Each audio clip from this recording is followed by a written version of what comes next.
amateur is such a dirty word, but like amateur, the meaning is like for the passion of it rather than the pay of it, you know? And I'm like, that is like so pure.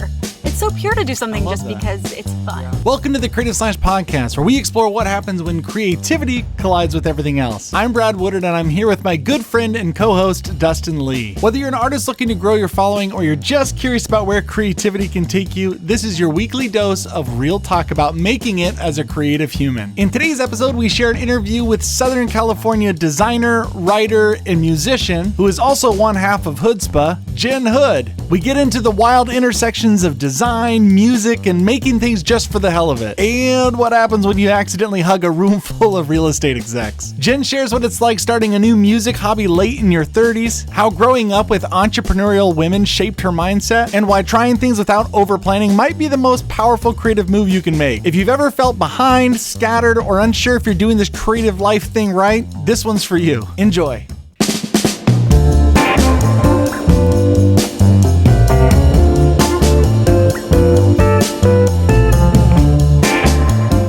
I'm so excited we get to talk to you, Jen, because I feel like I don't know how long I've known you guys, over 10 years. I've talked to Amy a lot, but the only time I really talked to you was we were at some conference and we were sitting in a booth.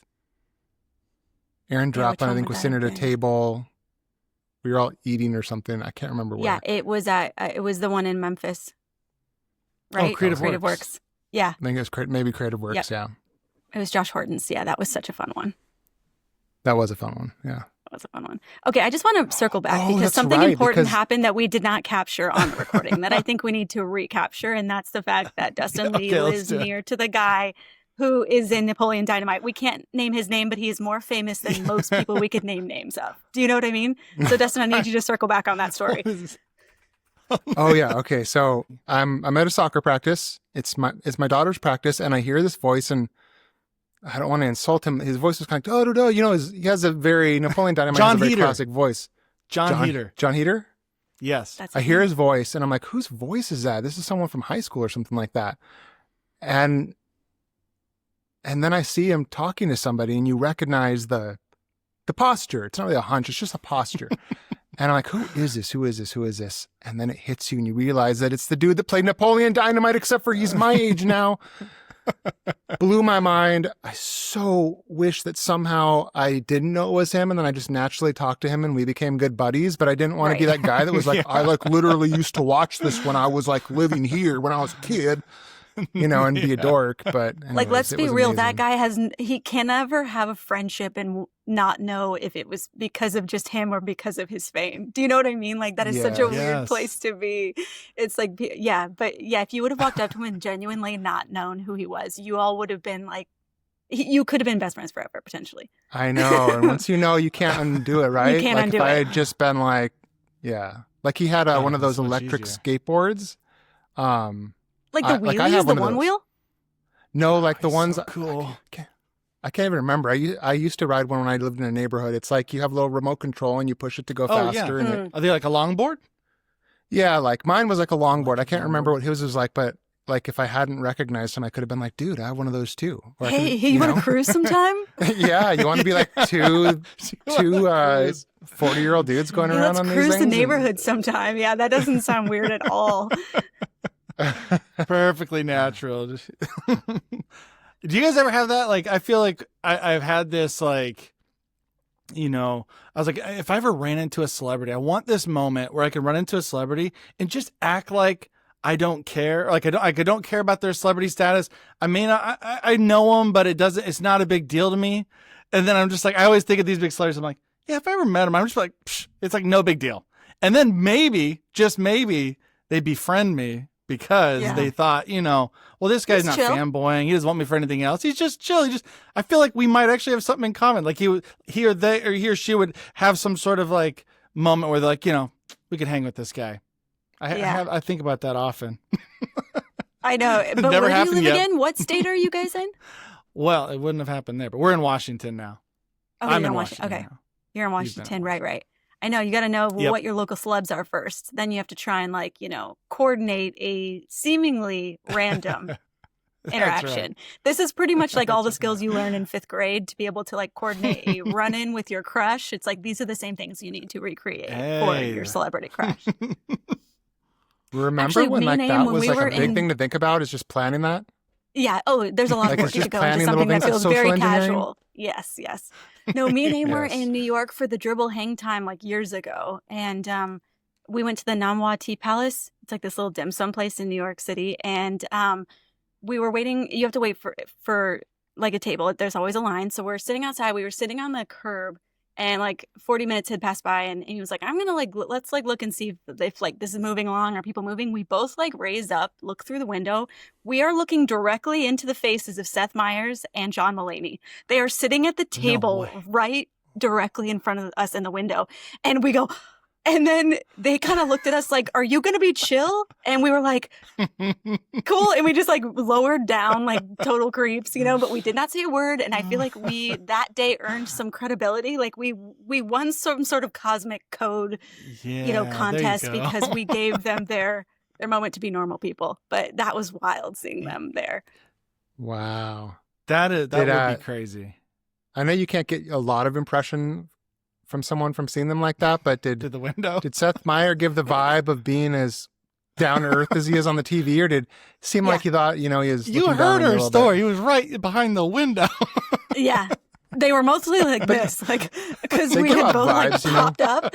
And it's like, imagine me and Amy, I didn't even think about the fact that we're twins. So it's like twins pop up in the window, and then you're like, oh shit, are they going to say something?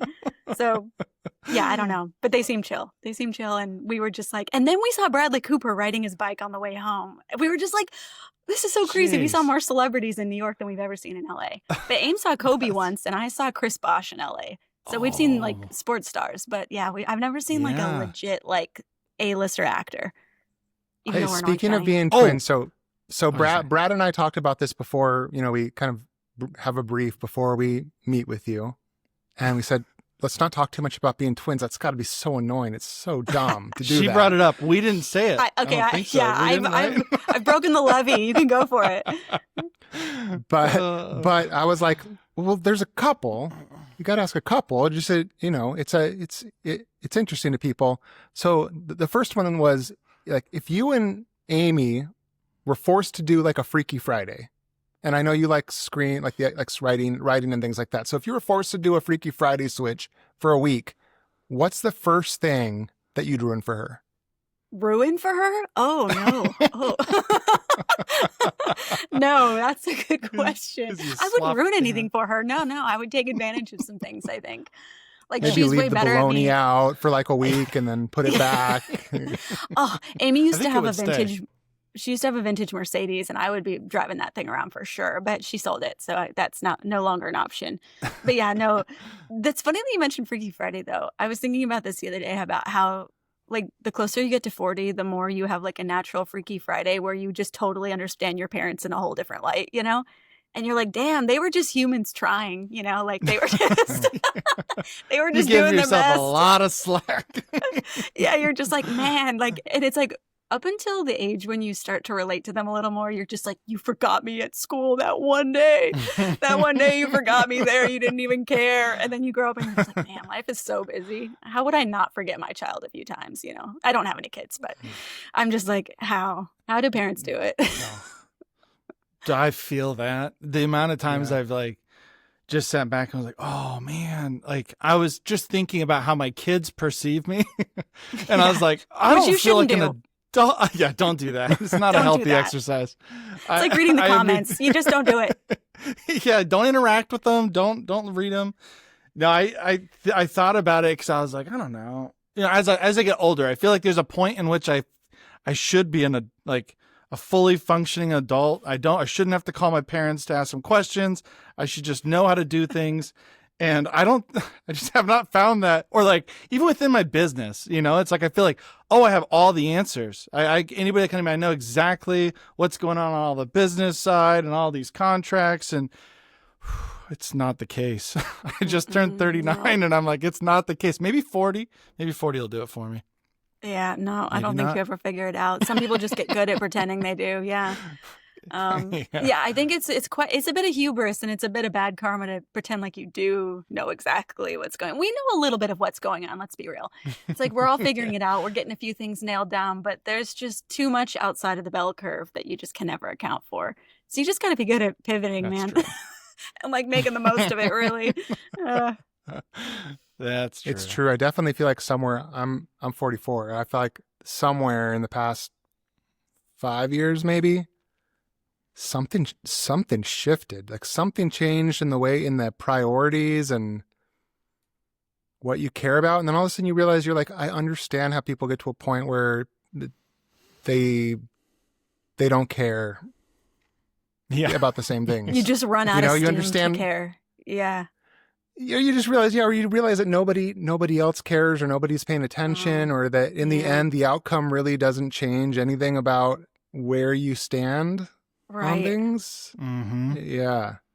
That's rough, though. I do. Like the other day, I took a call with a client, or not even a client. Who would it have been with? I'm trying to think.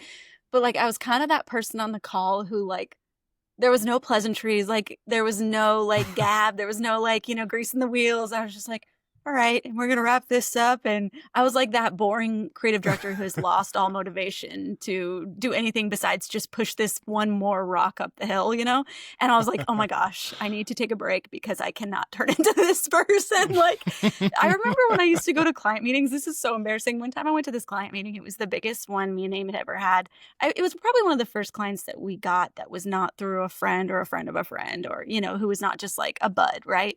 And we go into this. It was a real estate development group. And we go into their offices. And I'm so used to doing this with friends that I go in for the hug instead of a handshake. So I'm like, hey, good to meet you. And I like start hugging. And everyone's like, what is happening? Why is this girl hugging us? And I was like, oh my gosh, this is so mortifying. But you can't stop halfway. Once you've hugged one person, you got to go down the row. So that's the worst part. There was multiple people. Oh no. There was 6 people. Did they hug back at least? I mean, you can't go, no thanks. But you just kind of like how my teenager does it. He just kind of keeps his hands there and leans his head in.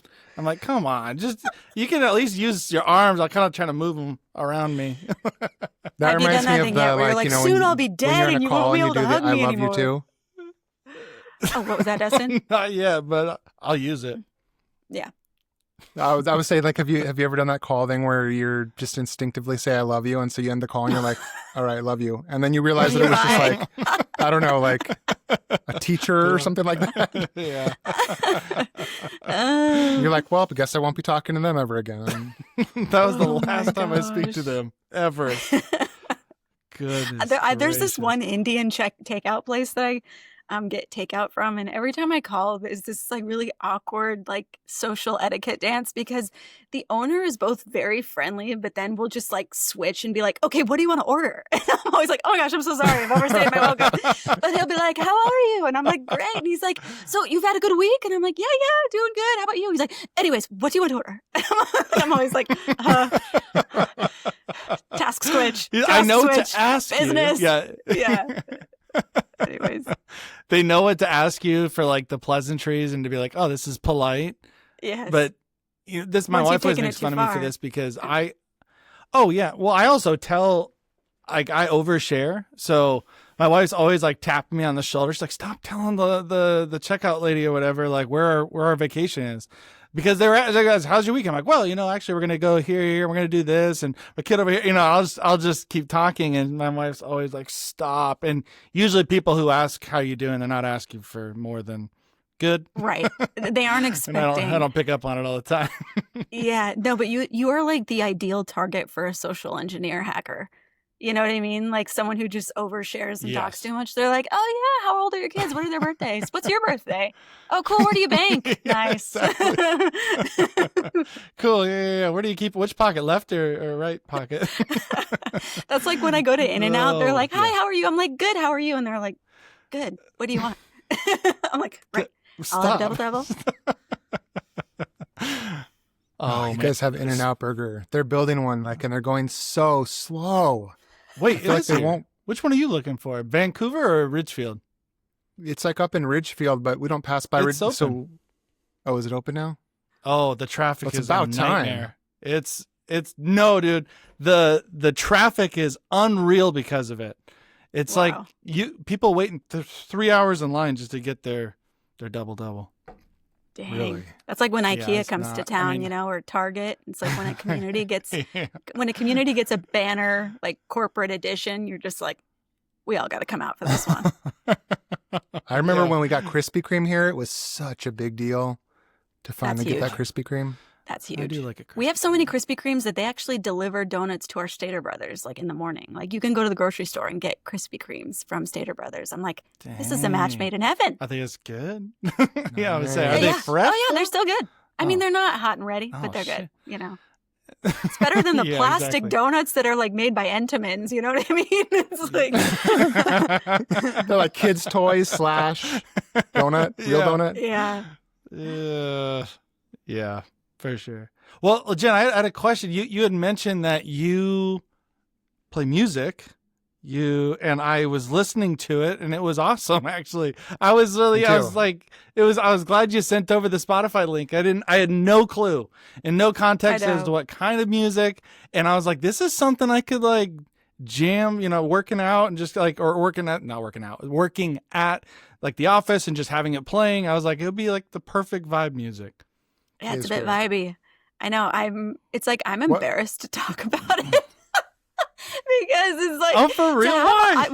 What is this? So I know you all are also from kind of rural areas. It's like embarrassing to have a hobby over a certain age if you come from certain backgrounds. It's like I can hear like, I don't know, like someone from Kentucky just like laughing at me from my like not in a bad way, but it's just like. I feel like growing up in Kentucky was probably similar to like growing up in Ireland, where I watch a lot of Irish content. I don't know why, but it's like one of their favorite pastimes is just taking the mick out of each other and just like kind of like shooting at each other. But it's all very like in fun and good jest. And that's what it's like living in Kentucky. Everyone has like a quip or a joke for everything. At least the people that my grandma like were hanging around, but I can just imagine them just like razzing me. So I'm like, it's my secret hobby. But yeah, no, it's fun. It's crazy what you can do on a laptop. They're all listening to this. They're all listening right now. Yeah. I mean, they're all listening and just ready to just tear it to shreds. But there's just something really funny about starting to make music when you're close to 40. It's just hilarious. Let's admit it. It's laughable. When did you start? Were you writing or playing guitar? Okay, it all started when I watched the documentary Get Back, the Beatles documentary on Disney Plus Hulu. Really? Have you guys seen it? Yeah. It's so good. It's so good. Oh my gosh! And wait, like watching you them, never just played like an instrument before then? So I played the piano like since I was like 10 maybe, and then I played the cello since I was like 9. And I love the cello. I know, it's so pretty. So but I don't have a cello anymore because they're expensive. It's like anything less than $3,000 and you're just going to get a cello shaped box, but it's not really a cello. Do you know what I mean? So I was like, so not that. Cello shaped box. Yeah, that's what they all say. The reviews are like, it's just a cello shaped box. So, you can't officially call it a cello. Yeah, it just has strings. It sounds like a Kleenex box with like rubber bands. So, but I have like a MIDI keyboard. Actually, it's like I can carry it around in my laptop case. I just have a MIDI keyboard and a laptop with Logic Pro and a mic, and it's like you can make the most insane things just with Logic Pro. It's crazy. What? Okay, we just got. Oh wait, you're not playing like I heard guitar on that. That wasn't real. Okay, so some of it, the guitar is a sample. The guitar is a sample, so that you caught me there. Oh, dude, okay, that's so crazy because I was just picturing you like. I wish. I can't play the guitar. Wait, what was she like, Dustin? I couldn't see it. What were you doing, Dustin? That's more bass. Like just feeling it, like leaning over the guitar, especially being from Kentucky with that songwriting culture. I like when bassists just play like up here. It's like, why is it so high? It's like right where Clint Eastwood. They want to show you what they're doing. Oh, Clint. Well, then how can you sing like that? Are you using any like auto tune or something? Or are you just naturally you have great pitch? No. You cannot sing without tuning. At least I can. So I took this course about music production, and he was like, modern music, you just cannot. Everyone expects it to sound a certain way, and everyone is tuned. Like you can't not tune it. Like it just won't sound professional. So it's all tuned in. Logic. But yeah, it's probably overtuned because I'm not a very strong singer, honestly. But I was just bored and I wanted to make something. So I was like, and I'm the only singer I have around here. So I just did it, But yeah, I wish I could really belt it out. Cool, and, yeah, it is fun. It's very fun. Jen, I feel the same exact way. I like to just play it. So we bought my son, you showed the MIDI board. We just bought my son one for Christmas.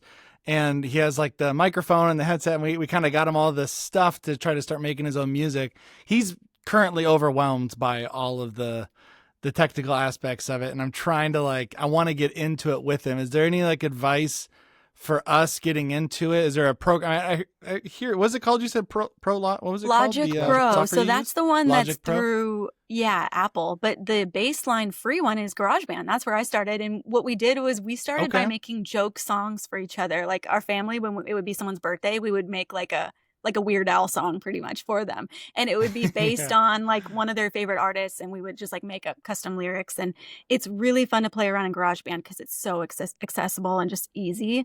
And then once you get used to that and get used to how to use it, then you can graduate to Logic Pro. But there's I'll send you some YouTube recommendations with what I learned on, and I'll send it to you. Oh, we'd love that. Yeah. Yeah, we'd love that. And what you said too about just singing and it was funny because I just sing I play the guitar just with my kids. And, we'll sing and stuff. And so my wife had this, she said nightmare. She's like, yeah, I woke up and I was like, she was mad at me. She's like, I can't believe, she's like, how would you even think, what would even possess you to do that? I'm like, what? And she's like, and she's like, in my dream, you were decided to just quit art and you decided to be a singer. And she's like, and not that you're not a bad singer. It's just the way she said it right after. She's like, no, that's not what I'm trying to get at. That you couldn't totally do it. I'm just saying, don't get rid of your day job. So totally. I was like, no, but you know what they say? It's so amateur is such a dirty word. It's she's an amateur or whatever. But amateur, the meaning is for the passion of it rather than the pay of it, And I'm like, that is so pure. It's so pure to do something just because it's fun, And it's I don't know. It's funny how it's we think unless you can make money at it, it's kind of a joke. And it's oh, don't, not that I'm saying your wife, that's actually legitimately funny that your wife roasts you. And honestly, it's how do people have relationships where they're not roasting each other and just having a blast all the time? I don't understand how that works. I know. But yeah, no, I think having hobbies is it shows that people are still curious in the world. It's the same reason why when you look at people's portfolios or resumes and they have a lot of self-initiated projects, you're this person is special because they are doing things beyond the brief. They are making their own briefs. This is a unique person, Yeah. Yeah, they're Jen, true creative. Yeah. We were talking about the fact that I can't remember. Brad said thought you were from New York or someplace like that. I don't even know. I was like, I think that Jen's from Kentucky. I said California. I thought it was just California. No, I'm from a million places, you guys. You're not wrong, Brad. I lived in Syracuse, New York too for 4 years. But were you born and raised in Kentucky? Yeah. Okay. So it goes California 4 years, Wisconsin 1 year, New York 4 years, Kentucky 4 or 5 years, back to California, and then everywhere around California. Pretty much I've lived in every corner of Orange County. It's San Clemente, Newport, Huntington, Santa Ana. I've done the gamut. And where were you born? California. Oh, okay. I thought you were California. From Kentucky, and I was circle. How did that transformation happen? But you actually just had a detour in Kentucky.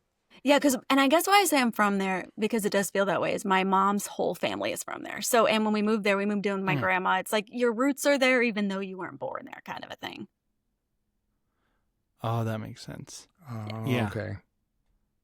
But Kentucky is such a special my place. narrative that I had structured about you just collapsed.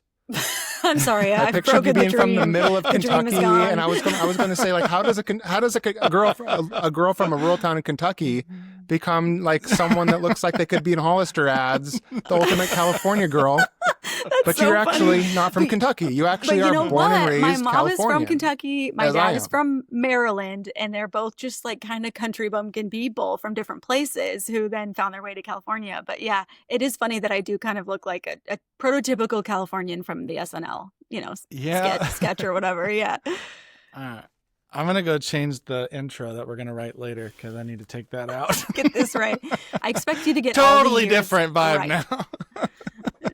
So funny. Oh yeah. We'll give you a proper intro. I'll just do it in post. Okay, cool. Okay, yeah, that solves that enigma for us because we were that sitting quandary there, has been put to bed. Yeah. Everybody's been That's kept it. up at night about this. I know. Well, I think that's all we had, right, Dustin? I mean, it does make for a really interesting, because I remember, I think when we were at the Creative Works thing, you had said something about Kentucky and I was like, what? And then of course you have like the font, which is Beale Street. And then when we were in Memphis, I went to Beale Street and I was like, oh, this is what they're talking about. Of course, like that's a fantastic name for a font. Once I actually saw the place, I was like, that's so perfect. Yeah. But yeah, now it has to be rewired in my brain. Yeah. But on a different note though, totally random U-turn here. What purchase of $100 or less has most positively impacted your life in the last 6 months? Or recent memory? $100 or less. Oh dear. I'm trying to think. I mean, I love a good candle. Yeah, this one's always a good one. Some of theirs like that, but don't get Dustin started on what candles do you like?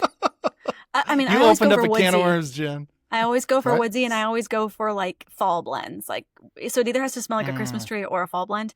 I'm trying to get some custom made candles done right now, or like white label. You know, it's like someone else is making the candles, and then we just apply our label. Yeah. But I've been going down the rabbit hole of Fair. You know, fair.com, FAIRE. Yeah. And you can like do wholesale stuff.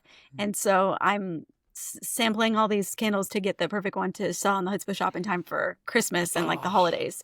But I love making products. It's so fun. It's like, I'm sure if I track the ROI, it's not great. Do you know what I mean? But like, it's so fun. And it's like, how much more will you remember someone because they send you a candle than if you were just reached out to them with a cold email or like, hey, I do this. Like, do you ever need help? You know? So it's like, although remember the good old days when you could send almost anyone anything over through the mail? Like, I mean, like for business development, like you could be like, hey, I love your work. I want to send you something that I made. Can I do that? It's like, I don't think the etiquette is the same now to where you could just be like, what's your address? I want to send you something. Like, I feel like that's kind of, it's like, we're like, no, thank you. Yeah. Like, no. So it's also expensive now. I feel like, stamps are like 75 cents now or something ridiculous? You're not getting those forever stamps? I have a big old pack. Oh. Yeah, we got those too. Yeah, I'd say my mom's the one that sends out everything. She's always telling me what the price is of the stamps. She's like, you wouldn't believe it. I'm like, you're right. I haven't used stamps in a long time. But if that shows how much everything's been inflated, then. I do love the stuff that you guys have in your shop, though. Like, I love, there was a fantastic, it was like letter size. What do you call it? It was like letter size. Oh, yeah. Like the ruler, the type ruler where you can see what size fonts are. Oh, those are so handy. And it was that beautiful yellow, right? Like a translucent yellow, like so beautiful. I have to tell you all, if you want to get stuff made, and I know that because I can see from your backgrounds that you all are like most creatives. It's like we like little tchotchkes and trinkets, you know? Yeah, it's like we're a bit obsessed with like little things. Look up a place called Pinoko, PONOKO.com, Pinoko. And I think it's actually up by you all in Washington, might be. But anyways, you can literally like laser cut almost anything. And they have all these ready-made materials. And if you like create these kind of like things that go together or like, you know, rulers, whatever it is, you can like make such cool little like projects that you can sell. And it's like pretty reasonable and it's just really fun. That's also how we did our bottle openers that are in the shape of the ampersand. So if you're looking for something fun to make in time for the holidays, look up Pinoko. It's so cool. So I bought this. Hold on a second. Let me see if I have it. I bought this piece of merch from you. Oh no. Oh, you're good. Yeah. You hear this resonated so hard with me that I framed it. I love it. Can you tell me about this?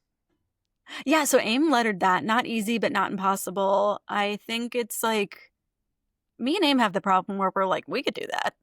But it's like we don't think it through. We don't think it through at all. Did you write that phrase or is this a real saying?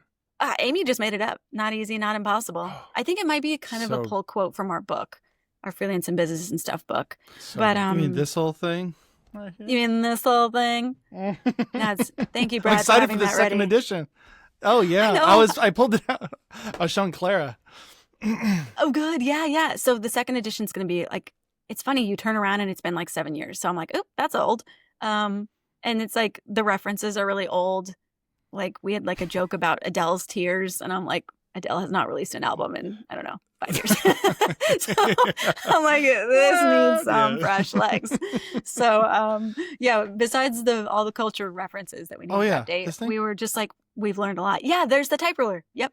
Except I think that one's okay, that's a free one. So that one's like you can't. This is like the little bookmark one. Yeah, I think there's here's one. I feel like the one is like yeah. Oh yeah. I mean, how satisfying is that? That's cool. It's so beautiful. Yeah. It really is. But yeah, that's the kind of interesting thing to me about, you know how you'll go to conference talks and they'll be like, I was a dropout, I'm completely self-taught. And it's like, we used to say that. It makes me so embarrassed to think back about saying that, because it's like, no one is self-taught. That's the most insane thing to say. Like, we did not develop our skills from ground, like zero. Like, we watched YouTubes, we asked people questions, like we were still taught. We just weren't taught in the traditional method, but the not easy, not impossible. That's a good point. I think me and Aim have always just kind of been in the mind, like, we just like to try things, and my dad is a construction worker, like he frames houses, and my mom is kind of crafty and quilty, and she started her own business, and my grandma had her own like farm and ran a few little apartments. So in our family, you would just kind of look around and everyone was just kind of like, if they needed something, they were just like doing it. And it was like, you didn't really ask for help. They were just like, what do you need? And like, just go try it, you know? So I think it's a great skill to have, is just like having the confidence to just try things, honestly, and know that like it won't be like super easy, but most things you can figure out by just trial and error. It's just like the research method. I think it's funny that a lot of people just don't understand the core research method. Is like, you make a theory, you test it, and then you keep trying. I think you are so good at that. Like, you do so many things and that I've never seen other designers do, and they turn out so good seemingly every time. I'm assuming there's all sorts of things that are in the junk piles of Hoodzpah that just never quite made it. But can I just give you like a random thing and tell me how you would go about it? Because that'd be fun. Sometimes will think like, how would Jen do that? Or how would Aaron Draplin do that? Or whoever. So let's say that you wanted to release, like, I've always thought it'd be so cool to release like a reproduction of a vintage clock from like the 1950s or 60s. Like one of those Bakelite or whatever ones, you know, they are back in the day. You can't get them anymore. Okay. So how would you do it, Jen? Tell me how to do it, and then please don't do it. I know. Please don't do it. Is it a vacuum form? Like those kinds? What is it? Bakelite? Bakelite. It's that like a weird plasticky stuff that kind of felt almost like a mix of plastic and ceramic, but maybe you do it out of plastic. Like, I'm just curious how you actually, like, in your mind, like, cool. When you haven't gone to school for that, how do you make it happen? Yeah. Okay. Well, so there's a few things that this brings up, which is one that I've really been wanting to make a lamp out of something random. And they have kits that give you the mechanical parts. And then you just like have to pick the weird thing that you put the bulb and the wiring in. But it's kind of reminding me of this clock face. Because I think there's places where you can literally buy like wholesale clock faces. And then you just have to make the form or the mold that it goes into. But like a lot of this stuff, literally the logistics to make it is no longer in the United States. It's just like, it's not, our cost of living and our quality of living is so high. It's literally too expensive to get most things made in the US, which is, it's unfortunate, but it's kind of just the reality. So it's like, I would start on Alibaba.com, which is kind of where you go now. If you want to go overseas, it's not just Asia. It's literally, you can go overseas anywhere, and anyone can be on there for wholesale manufacturing. And you can search, like, I'm going to go on there right now, Alibaba.com. Let's see what they got. And you can, the only problem is once your IP is over there, it's free game. That's true. It's all over. You have to be fine with the fact that most people will be too afraid to figure this thing out, that you will be willing to put money and time and, you know, finances into. So you kind of only have that benefit. It's like a lot of people don't want to be bothered with making stuff, which is hard and it's costly and you have to ship it and warehouse it and all that. But yeah, like, let's see, like custom clock.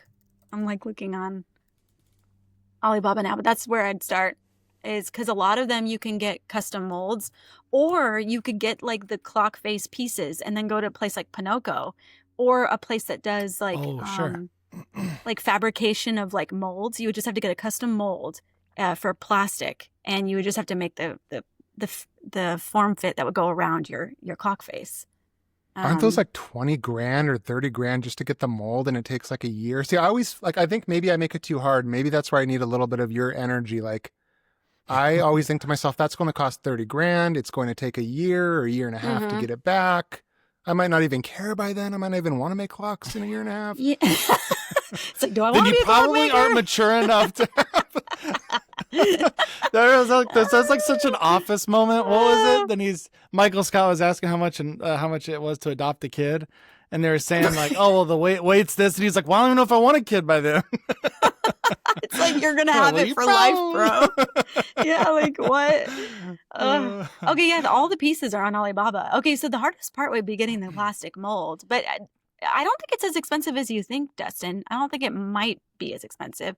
Or, you know what I was always thinking, like at a place like Pinocchio, you know how they have those clock faces where you can open it up and just like lean the clock face in like a little, like it kind of leans in between two pieces. Maybe you could do something simple like that to start, where it's like it starts with not custom molded shape, but just custom cut things that then the clock face, I don't know. I'm going to have to think on this more. I'll get back to you. So the way you're talking about that though, like you can, I don't want to sound too like woo. I could feel the energy. You get me excited about it. I can feel the energy of how you think about stuff. Where do you get that from? And I don't mean this like I'm literally not just being flattering here. Like, where do you get that from? And how can I get some? Like, what do you? How can I get some? Right. Are you raised that way? Are you reading certain things? Are you listening to podcasts? Right. Or what? I think it's always been baked that goes in. through your head? Yeah, which is good. I mean, the good thing is it's like I feel like when you're born with a creative skill, you kind of like have this feeling like I could make anything. Like we could always draw, which was cool because like from the youngest age I can remember, I could literally draw whatever I wanted. Like it thought in my head, I would just draw it, and I feel like that always gave me such confidence. Like, you know, like in class when you have a skill no one else has, they're like, draw me this, draw me that. Like I was like a go-to commodity. I had supply and demand, baby. And it's like that feeling of being a kid and people being like, I'll trade you my lunch if you draw me this thing. I was like, man, I have skills. Like that has continued with me all through my life, where I like just want to like trade stuff for stuff, you know? And me and Aim, my mom actually did buy, she like when we were kids, she would always like give us these little books. Like it was like how to make a lemonade stand, how to become a millionaire with a lemonade stand. It was something really silly like that, but it's all about kids learning about business. And like she always had these grand visions for us, which I have to give her power. Like I thank her that she believed we could do stuff. And my grandma too was like, you know, some grandparents are just like really chill and it's just like whatever you want to do, whatever makes you happy. My grandma would just sit there and give us like business advice. Like she was not like, I think she honestly her calling was to be like a business mogul, but she wound up running a farm. You know what I mean? Like she didn't quite, it's like she could have literally like run an enterprise like firm, but she would be like, now girls, this is what you want to do with your money. Like she would just start talking. Like we'd be watching TV and she would just be like, now girls, here's what you need to do. And I just find that having a person in your life like that is like so cool because you're always thinking about these things that some people just don't have someone in their life, you know, telling them stuff like that. So I don't know. So maybe those are part of it. No, yeah, that would be that would be really helpful, having someone that pushes you like that. I think also the other part of it, I feel like that's really impressive with both of you is not only are you willing to try it, because that's, I mean, there's the hurdle, right? Like first off being like, okay, I gotta have the confidence to go out and just explore a new idea. Like just even look for how do I get this bakelite clock made? But then, you know, that's the exciting fun part. I feel like that's the part that a lot of us can do, right? We can all dream and be excited and kind of be amped about this. And then as soon as we're hit with the realization that some of this stuff is like hard to source, hard to create, there's a learning curve.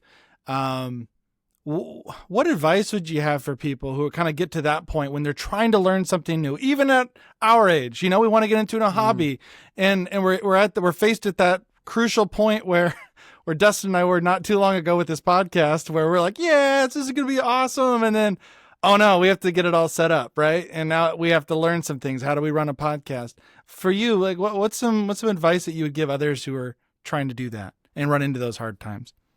Yeah. Definitely been there for sure. And I continue to be like, but I think the biggest thing when I'm thinking about, when people are telling me about ideas, I'm always thinking like, what's the minimally like risky way to test this first, you know?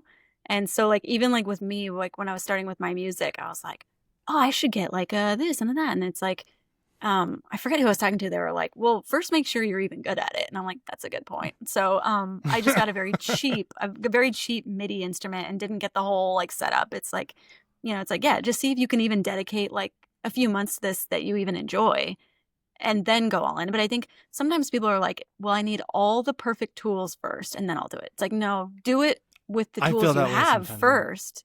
You've done that once, yeah. Mm-hmm. It's like, do it with like the bare minimum right now and then see if you can actually give it a go, because I feel like the best artists are the ones who can kind of make do with the tools. And it's like, if you're naturally inclined and good at something, you will still be able to make something happen with like kind of a limited palette. And then you can kind of prove to yourself, it's like, I have what it takes to go the distance. No, but you know, but I think, yeah, like the least amount of risk is possible to start. And then once you've proven your concept, you can kind of, you know, take bigger swings. I remember there's a book called The 4-Hour Workweek by Tim Ferriss. I remember that, yeah. Familiar? Mm-hmm. Yeah, like that book I really feel like inspired me. And I remember it had a lot of concepts like what you're describing, Jen. I remember him saying, figure out this thing you want to do that you think people want. And he said, and just get an order button, hook the order button up, and advertise it through like Google Ads. Back then you could buy Google Ads and apparently get a bunch of traffic and convert it. And he was like, and just have it where they click to buy and they put their credit card information to make sure they'll actually pay for it. And then just have it say, we're sorry, we're out of stock and don't charge the credit card, but we'll let you know when it's back in stock.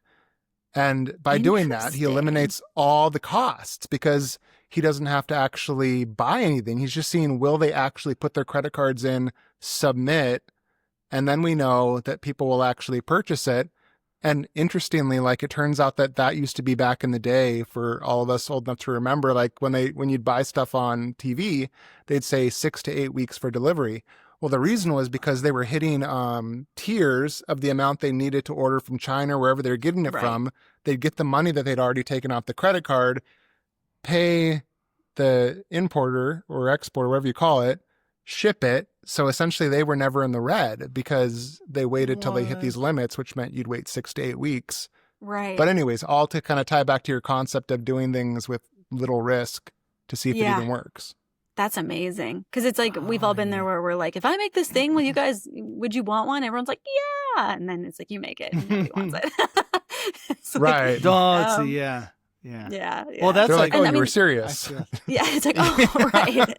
I get it. You lied to me because you love me. And I do appreciate that, but it really hurts at the end when I'm trying to recoup my costs here. Mm-hmm. No, that 100%. I run into that problem with hobbies. I have a friend who's worse. I won't name his name, but it's my wife jokes about it because it's like, I'll want to go learn how to fly fish or just like tying flies. And I'm like, well, I need like all the right stuff. I can't just do it like the crappy stuff, because then maybe if I have like crappy supplies, how am I supposed to, like, if I can't even do it with good supplies, you know? So like crappy supplies will just like hold me back, or maybe like a guitar or something like that. The cello that's basically a box, right? It's like maybe I feel like I need the best one because it'll sound good. Because how do I know if I'm good? Like I run into that all the time where I over plan for these things, and then sometimes it just never happens because it's either unaffordable and or I buy something and I'm just like, oh, I better make something out of this because I spent a lot of money and time on this.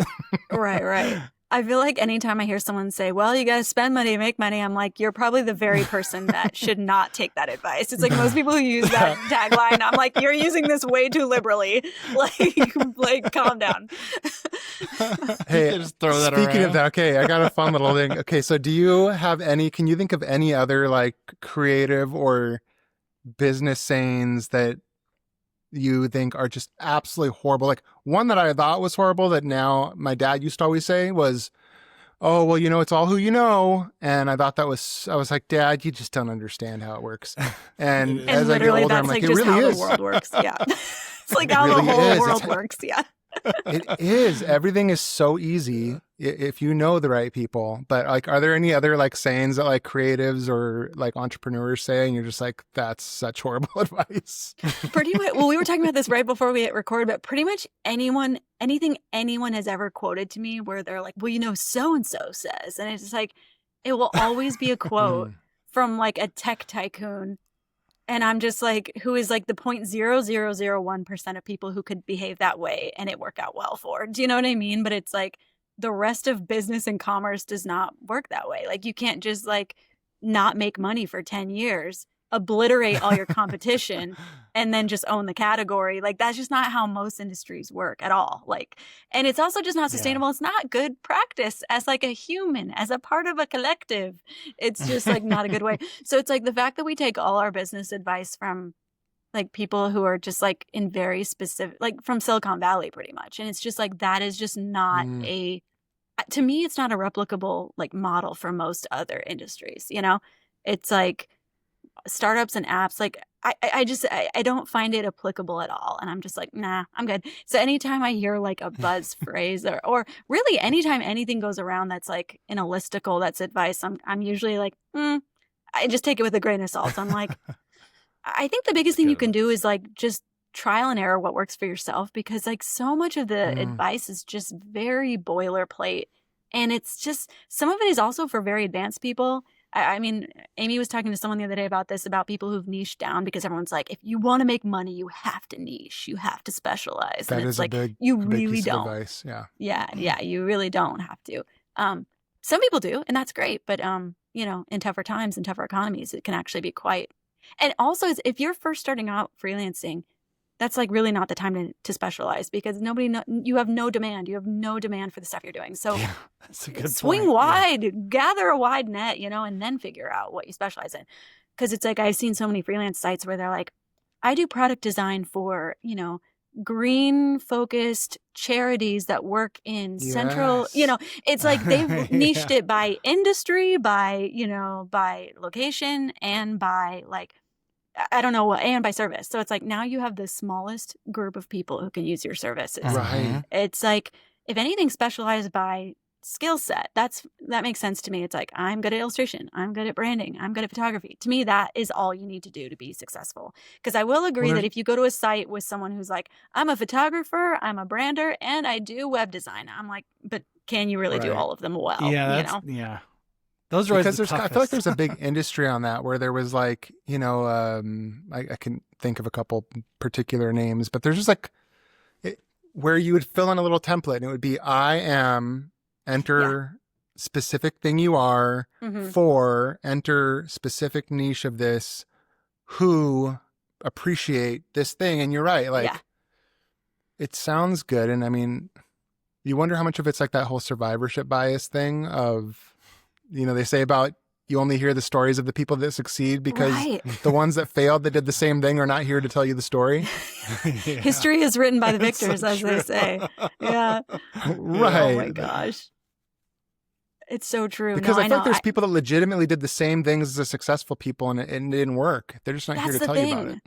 I know. I find it's really hard to give advice. And people have asked before, like, can you do one-on-one coaching? I'm like, no.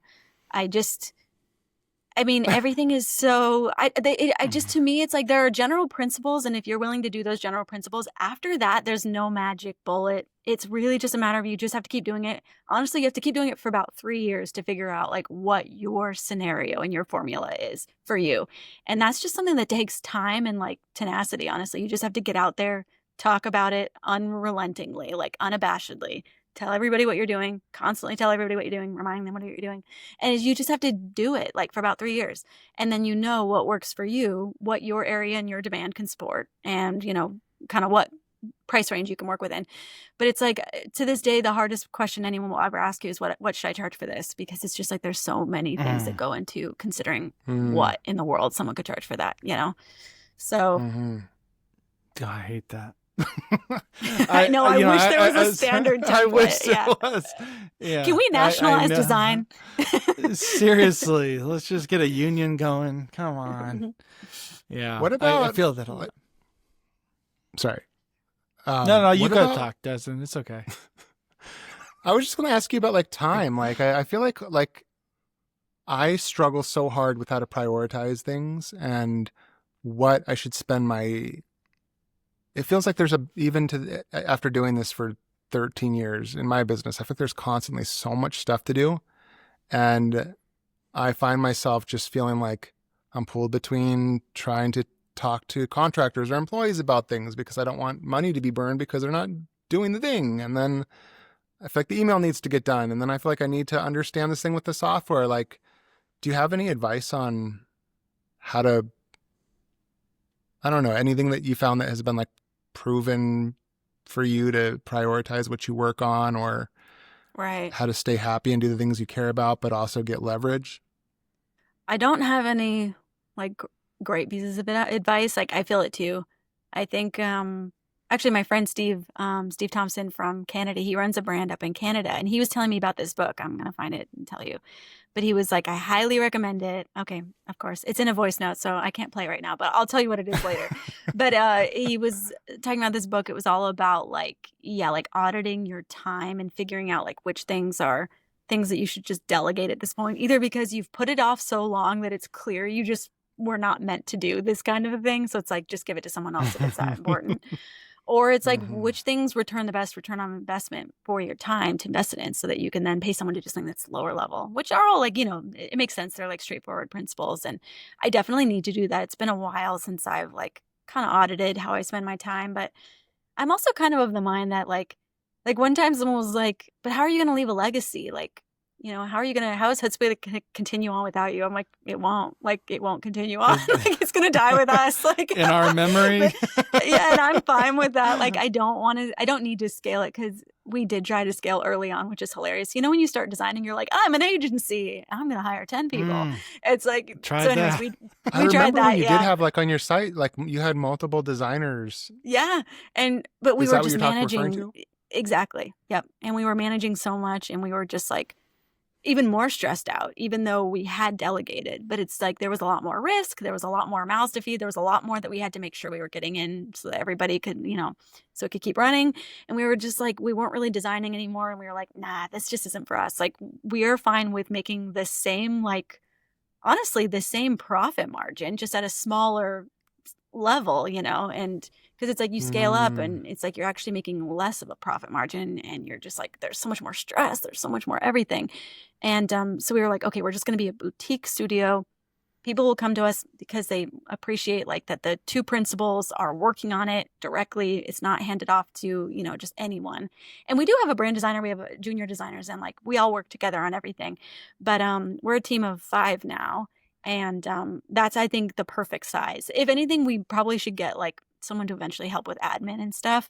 But I like still doing the work for sure. Like, and probably the only thing I've realized that's the best time saver is to just do as much as I can creatively in the morning before I ever check my emails. Because the minute I check my email, my mind is like fragmented into like, 20 million directions. Yes. And it's like, I have to, as long as I can, like, put that off. And then also the other thing I do is I just don't check social until, luckily Amy runs our social, so I don't even have to check it at all. But that is like the biggest time suck, is just like the constant, like just refreshing to see if someone has like done something,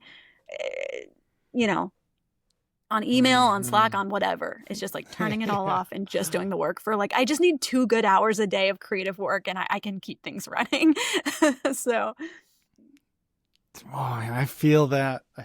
Yeah. That's the email thing is probably resonates the most. As soon as I get into emails, all of a sudden, you're thinking about every single different direction, every project, even if it's not something that's urgent. I feel like you now have something on your mind. You're like, oh, it's that thing or this inquiry or whatever. That's it's good advice though.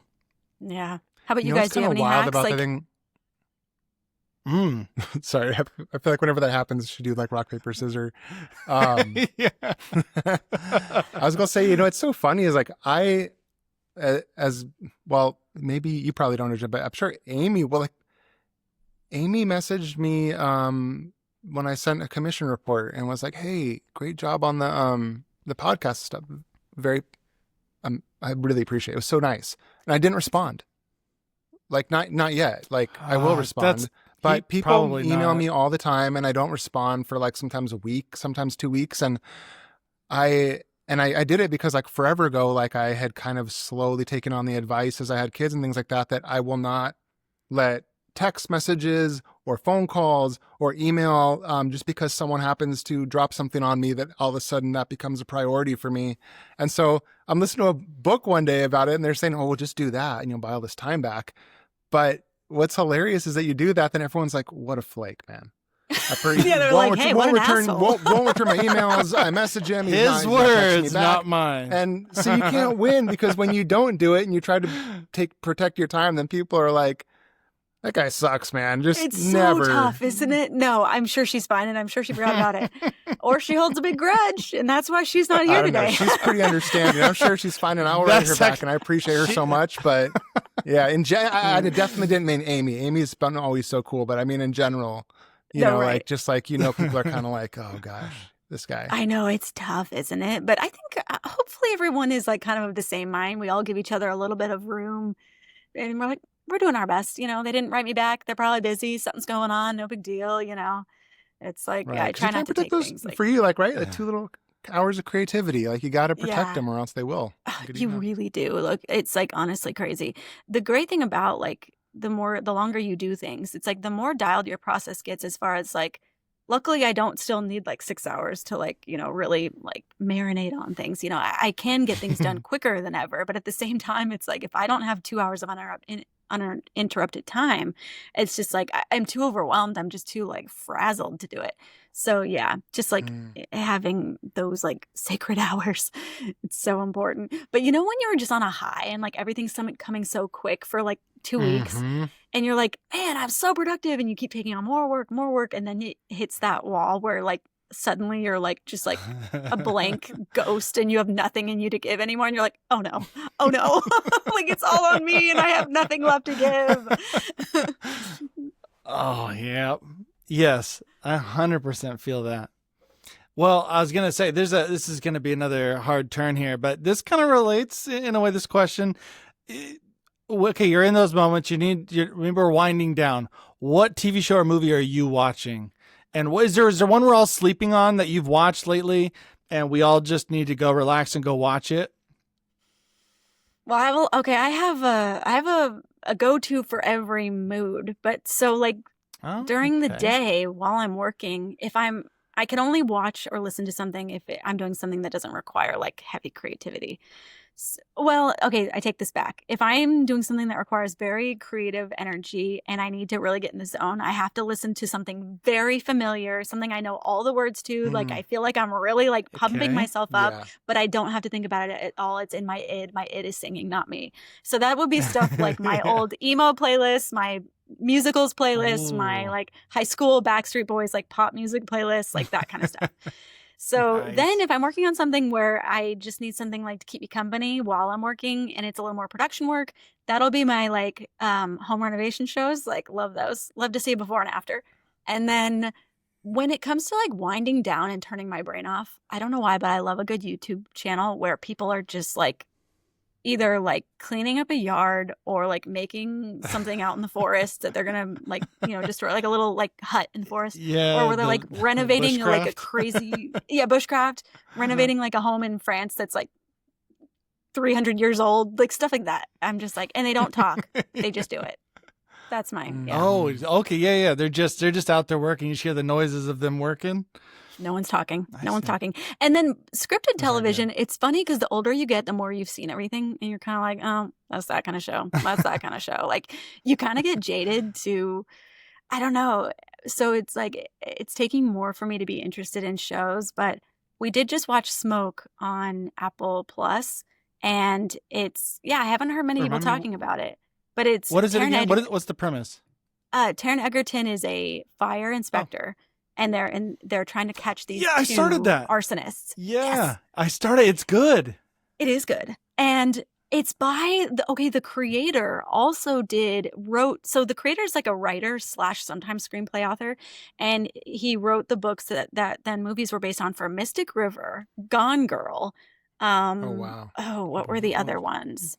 I think maybe even, no, not The Town, because they made that one up. anyways, he's just really good at those kind of like psychological, like thriller drama mix kind of stuff. So yeah, good source material. So Smoke, yeah. And Taron Egerton's one of those actors where it's like he's like big, but no one's like obsessed with him, but he's always so solid in everything he does. And you're just like, man, why don't we care more about this guy? Yeah. I was watching him. What was the one where he went to prison and he was with that, like trying to get the confession? He was so good in that. He was so good. And it's based on a true story. Oh my gosh. He's so good in everything he does. And the other guy that was so creepy too. He played that so well. Like, he was one of the creepier people in a show I've seen. Imagine being a character actor, but it's like the thing you're great at is just being like the most creepy person in the world, which is that guy. And I'm just like, man, that's a role. Yeah, they're like, you kind of got this, ick vibe. Yeah, like, that would suck. I always thought about that when they're casting people. It's like, yeah, you're going to be like the homely looking girl here that's not the love interest. And it's like, oh, okay. Do you go in knowing that, like going in for that role, or do you just go in and they assign it to you? I guess as long as you can afford like a McMansion in Santa Monica, you're stoked, Sure. Yeah, that's true. I just watched the show. I don't know. I like the European, this one's actually Scottish, but I like those like really gritty crime shows from like the UK. I don't know. They do crime so much better. So it's good. My favorite. Did you watch Hinterland? I just watched. Yes. So good. How have I never heard of any of these? Yeah, that's kind of an old one, but I rewatched it recently. It's really good. And I just watched, so the Scottish one it's called Department Q. So DPT. Good. It's so good. It was really good. Yeah. I thought the fact that they fit in so much, like there's so much great dialogue, like really witty, funny stuff in a really, really dark show. Yeah. But yeah, it was great. Well, you know why? Let's see. The guy who co-created it. Where's that guy from? Oh. He also did Logan. He also did Minority Report, Out of Sight. So he's like really good. Oh, really? So, yeah. I didn't know that. So and he did Queen's Gambit. Wow. Matthew Good. Matthew Good was the main actor. Oh, Matthew Good was great. Yeah. Queen's Gambit, that was great. I really liked Queen. It's like, Queen's Gambit. There's some of those shows where I was like, I don't know. I mean, I play chess, but not like to any degree where I want to watch a show about it or find that interesting. And when a director can like make a movie, or a writer, can put this script together to make something interesting that you would have never thought was interesting for a movie or show, I was so impressed. Very impressive. Yeah. No, it's so true. I know, because like all the shows, it's like when you do start looking at movies, you're like, okay, so there's three categories, like murder, mystery. And I mean, it's like there's only so many things you can do a movie about where people will be interested. So when people do kind of like throw you for a loop and it's something out of the box, you're like, man, power to these people for getting this sold. Like, how? Yes. It's a movie about like chess. Some of them are like or a show. I was watching parts of are you familiar with like I think it's called Revolutionary Road, or yes, right, with Leonardo DiCaprio and Kate Winslet, I believe. Yeah. And that's Never like a novel. Mm-hmm. But the whole premise is just two people that get married that are they move into a suburban home with a lot of dreams, and the dreams kind of keep year after year go by the wayside, and the resentment and things that build up. Kind of like that stoner book that I was telling you about, Brad. It's like a lot like Revolutionary Road. And you're like, wow, I can't believe you were able to get that movie made, because on paper you're like, what happens in this? This sounds like my life. Right. I think this is what we're trying to escape with entertainment. Yeah. Right. I can watch this going to any of my friends' houses. I'll see Revolutionary Road. Well, that's why my wife only watches, like, she loves fantasy movies, and I'm not really into like the fantasy genre, but or books too for her. And she's like, I do it because all that other stuff's too real. Like, that's real life. I'm trying to escape. And I don't know. And I'm kind of like, I kind of want to be like a fly on the wall in these crazy real life situations. Those are always interesting to me too. Yeah. Somebody apparently the guy, speaking of English older stuff, the guy who did Peaky Blinders is now doing a show. It's pretty much like Succession, but in Ireland for Guinness. And it's the Guinness family. Really? Like when the patriarch dies, like the kids are like fighting over who gets the empire. And I'm like, oh, this looks good. That should be Is that good. true? Peaky Blinders was so good. Amazing. Is that thing with Guinness true? Like, was there a whole drama that happened?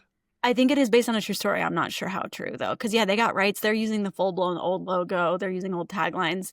It's just kind of funny how everything is, like, product-based now. I'm like, can we stop making movies about products, please? Like, I'm so over it. Like, the capitalist commerce has gotten too far. Like, agreed. Dustin, you had a question, though. You're asking and we cut you off. Oh, yeah. I think there's like a little bit of a lag. So if I ever do that, my apologies. Brad had said that you've worked on like writing a screenplay or a script. That's my new hobby. Can we talk about that? I think we should. Your new hobby. When did you start this new hobby? I know. So I was on TikTok and somehow I got onto Film Talk, like that corner. And I've always liked writing. I've always me and Aim always had like our best friend and Liz Logsdon in high school. Like we used to dream of making musicals and movies. We would write stuff and make outlines, and we thought we were going to write books together. Those dreams you have. It's quite funny. But so when I was watching Film Talk and people were just talking about doing it, after I started doing the music thing, I just kind of am more and more well, why not? And especially because I was seeing people who were I used to be a lawyer. Now I'm a this. I'm like, oh, they're making midlife changes. Cool. So I was just well, that would be fun to try. And I just keep trying to find new things because I'm realizing the longer I do Hoodzpah, the more it's obviously there's the repetitive nature of it is becoming more and more. I'm used to a lot more things. There's a lot more things that no longer surprise me. So I am trying to find other ways to scratch that creative itch that maybe might lend more creative, curiosity back into my design work. So I started taking this. I joined a few Slacks that were from these people on TikTok, and then I joined a course with this guy Tom Bond. He's a screenwriter, and so I've been developing 2 different scripts, and it's been so fun. When you're used to designing and everything that you want to make takes 3 or 4 days, and you really have to develop it, and then you just start writing, and you're it was a dark and stormy night. He walks in, it just feels like it's happening so quickly. You're damn, this is easy. Now, it's not that easy. The planning is a lot, but you heard that, writers? All you writers who are listening right now, just understand, we have it harder. I know it's so wrong to say, but it's everything you want to describe. You don't have to paint it. You don't have to make anything out of vector. You literally just write words down. Sure. And I don't know. It feels like such a cheat to me, but it feels so freeing to get ideas out so fast. Yeah. Wow. That's a really interesting take on it. I feel like just that it all happens so quickly. I feel like that's the same reason why when I'm doing, I don't sketch super quick. So when I'm doing a project, I always write out what I want first. I'll make word lists. And then that's enough for me a lot of the times. Then I can kind of jump into it. But for that very reason, it's just quicker. And it doesn't mean it's finessed or perfect, like you're saying with writing. But I love that you have an outlet that you're continually getting excited and curious about, because I feel like that's the most probably relatable feeling there is, after a while, you just get into the routine of things. And it's not that you don't love what you're doing. I feel that same way. With Brave the Woods, I feel like I'm looking beyond just client work. I love my clients and I love the work that I get and I've had the chance to do, but you're trying to scratch that new creative itch, just trying to get somewhere where you're I don't know, it's fine changing. And I've met people that I love finding people who are in their 70s or 80s. And then you're what did you do? And then they'll tell you what they did. And they're and then when I was 35, I became a pilot. And then when I was 50 something, I became this. And I'm just you're the coolest person. And I want to hear everything about it, because they just have multiple lives within their one life. And it's so cool. It's so cool. Wait, yeah, no, did you I say agree. multiple wives or multiple lives? Well, I'm going to clip multiple lives. Whoa, whoa, lives. whoa. Let's not get the Totally misinformation changes the mill power of going. words, right? Totally changes what's going on. I don't think anybody else had a problem hearing it. Jen, when you start on things like that, like, do you say, okay, like kind of like the whole Seinfeld thing you always hear about? Like, are you like, okay, so now an hour a day, every day for the next month or 60 days, I will spend writing a script. Do you discipline yourself like that, or do you kind of just say a couple of times a week when I'm feeling it, I'll do it? How structured are you? I get pretty obsessed early on, so naturally I was doing it. I was kind of, because I was so bored with television, I was kind of just like, I feel like I've seen it all. I wish I could see this. And that was actually, now that I think about it, that might have kind of led to, I was like, man, this would be a good show, kind of like that old show. And so I was doing it in place of watching TV at night. It would be like my wind down activity would be working on my screenplay. It sounds so cheesy to say it out loud. Working on my screenplay. Wait, and where are you located again? Because I know. That's the thing. That's the thing to me that I'm like, wait a second, this could happen. I'm in Orange County. I'm like an hour and a half, depending on traffic, from LA. Well, and Chapman and you've done University. A bunch of projects for like studios. Yeah. I know.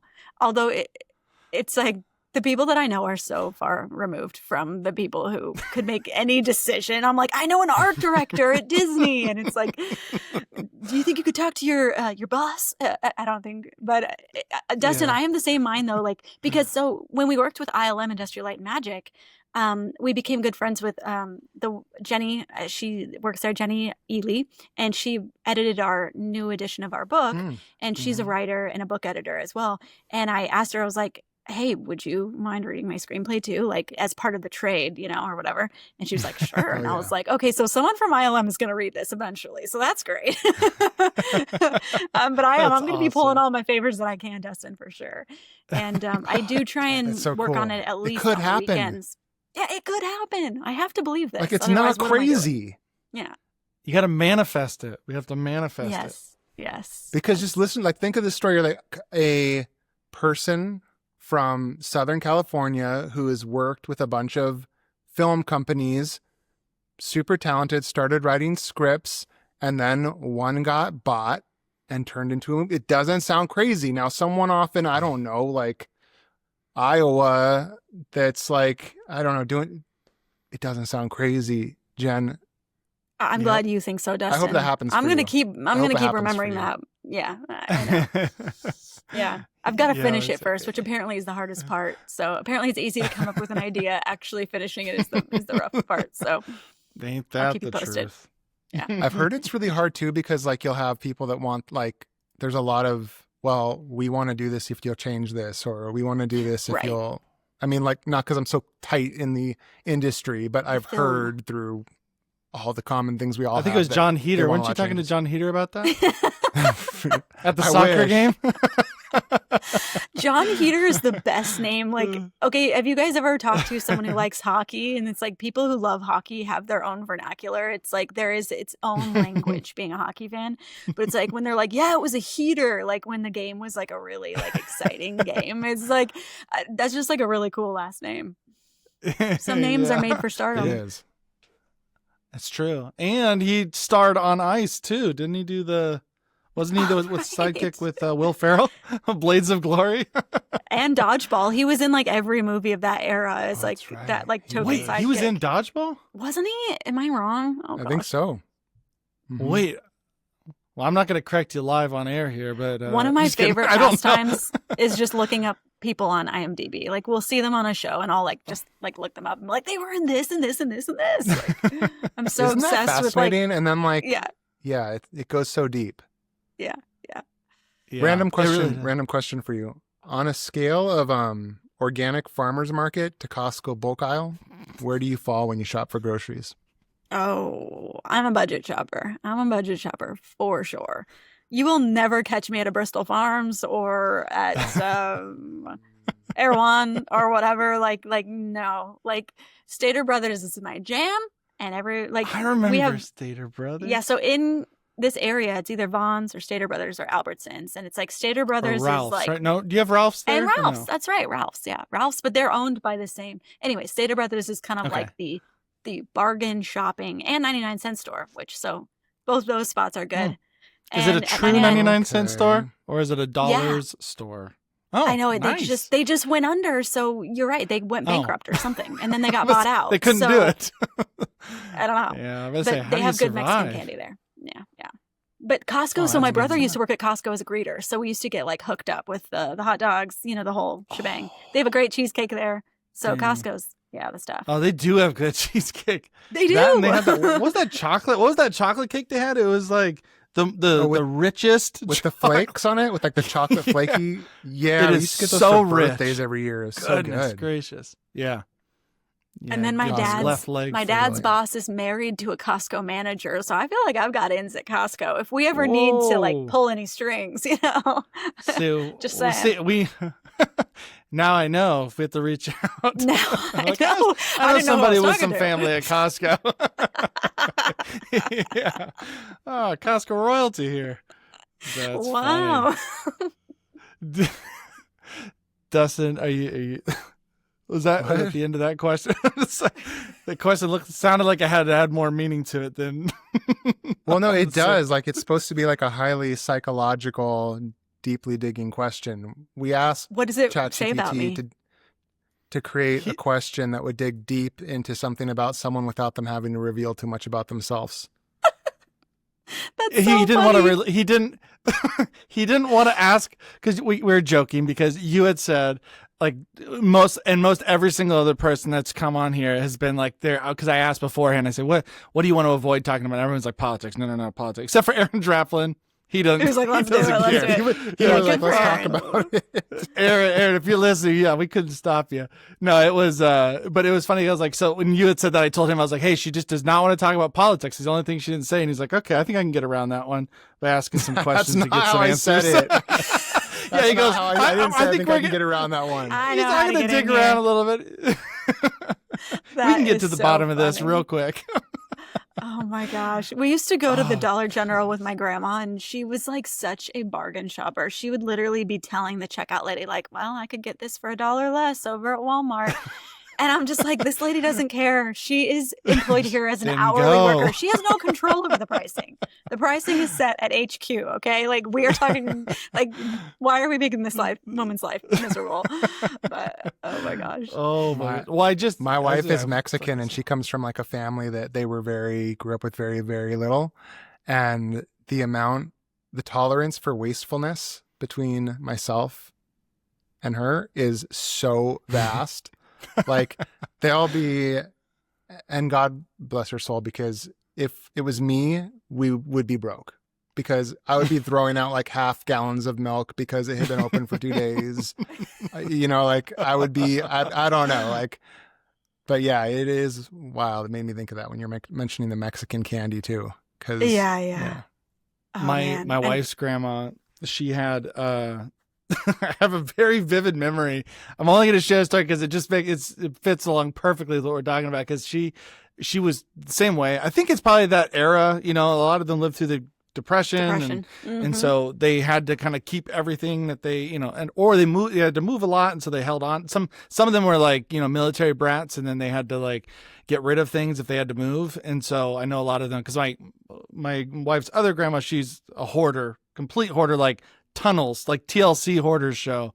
And they had to go through and empty out her house because it was just so much. But the other grandma, I remember when we were over there, I think it was for like a Thanksgiving or something. And my brother-in-laws were young. I mean, they're probably like 8 and 10. And it was like probably 11:30 at night. They had been in bed for a couple hours, and Grandma had noticed that on the counter was their sodas and they were half full. And so she said, well, I have to wake them up. They're flat, they're 100% flat. They're warm. And she woke them up. And I remember she woke them up. They had to come out there. They had to drink their flat, warm soda and act like they liked it and then go back to bed. And I was like, whoa, that is next level frugal. That's what you call, no waste. Also a boy mom. Like, that's just a woman who is like keeping a tight ship. She's like, no, not on my watch. She had All you have 5 to do is boys. make them That's drink good call. flat Coke once. They'll never waste a Coke again. Exactly. Flat, warm Coke in the middle of the night after already being asleep. My dad's dad. So I never met him, but my grandpa on my dad's side, my dad had so much nervous energy. And like, anyways, so as a kid, he was also a surprise baby. So they were not, mentally or physically prepared to rear another boy. So what my dad's dad would do was just come home and say, now, Mike, I think that tree might look better over there. Or I think that bush might look better over there. And he would just have my dad like rearrange like ferns in the yard to like get the energy out. And you have to dig those out? He would have to like dig up bushes, move it over here, dig up a different bush. And I'm like, their yard must have just been like tore up. Like, those poor bushes are probably just freaking out from the change. Oh my gosh. Shocking oh my gosh. all the plants in the yard. Yeah, different time, man. Oh, man, I don't think my kid would do it even if I threatened him. I know. Gosh. I've got okay, so we kind of throw these like just random different questions in, and some of them are just so interesting to hear the answers to. So I'm making sure I'm on the right one. I think it got buried in with. It feels like those job interview questions.